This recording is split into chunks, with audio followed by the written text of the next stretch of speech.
মদিনার সনদ অনুযায়ী এই রাষ্ট্র পরিচালনা করবা। স্পষ্ট মুনাফিকের দল তোমরা। তোমরা কোনো কথা রাখো না, জনগণের অধিকার নিয়ে তালবাহানা করো তোমরা। আমরা দেখতে পেয়েছি এদেশে যত খুনের ঘটনা ঘটছে তাদের দলের হাতে এখনো পর্যন্ত 550 মানুষ হত্যাকাণ্ডের শিকার হয়েছে। এক ছাত্র দলের হাতে 21 জন হত্যাকাণ্ডের শিকার হয়েছে। ক্ষমতায় আসতে পারে নাই 2 মাসের ব্যবধানে যে হত্যাকাণ্ডের ঘটনা ঘটিয়েছে তার পরিপ্রেক্ষিতে 10% কেও গ্রেপ্তারের আওতায় আনা হয় নাই। বিচার তো অনেক দূরে।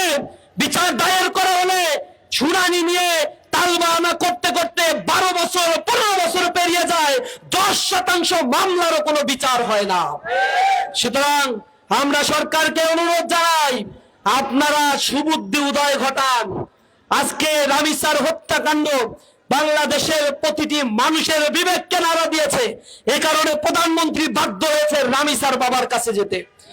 কিন্তু আমরা দেখি নাই নরসিংদীতে ধর্ষণের অভিযোগ দায়ের করার কারণে 15 বছরের কিশোরীকে তুলে নিয়ে গিয়ে নির্যাতন করে হত্যা করা হয়েছে, তার কোনো প্রতিকার এই সরকার করেছে। সিলেটে 4 বছরের শিশুকে হত্যা করা হয়েছে, ধর্ষণ করা হয়েছে, তার কোনো প্রতিকার নিতে। আমরা দেখতে পাই যে ইস্যুটা ভাইরাল হয়, যে ইস্যু নিয়ে সারা দেশ প্রতিবাদ মুখর হয়, শুধুমাত্র সেই 2-1টি ইস্যুকে কেন্দ্র করে বিচারের নাটক মঞ্চস্থ করা হয়। এরপরে বিচারের রায় দিলে তা আবার কার্যকর হয় না। আবরার ফাহাদের হত্যাকাণ্ডের কথা আপনাদের মনে আছে? সারা বাংলাদেশ কেঁপে উঠেছিল। সে আবরার ফাহাদের হত্যাকাণ্ডের রায় ঘোষণার পরেও এখনো অপরাধীরা বীর দর্পে রয়েছে, তাদেরকে এখনো ফাঁসির কাস্টে ঝুলানো হয় না। হাদি হত্যাকাণ্ডের কথা মনে আছে? তার জানা যায় যে লোক সমাগম হয়েছিল, সারা পৃথিবী অবাক নয়নে তাকিয়েছিল মানুষের চোখের অশ্রু কিভাবে ঝরেছিল।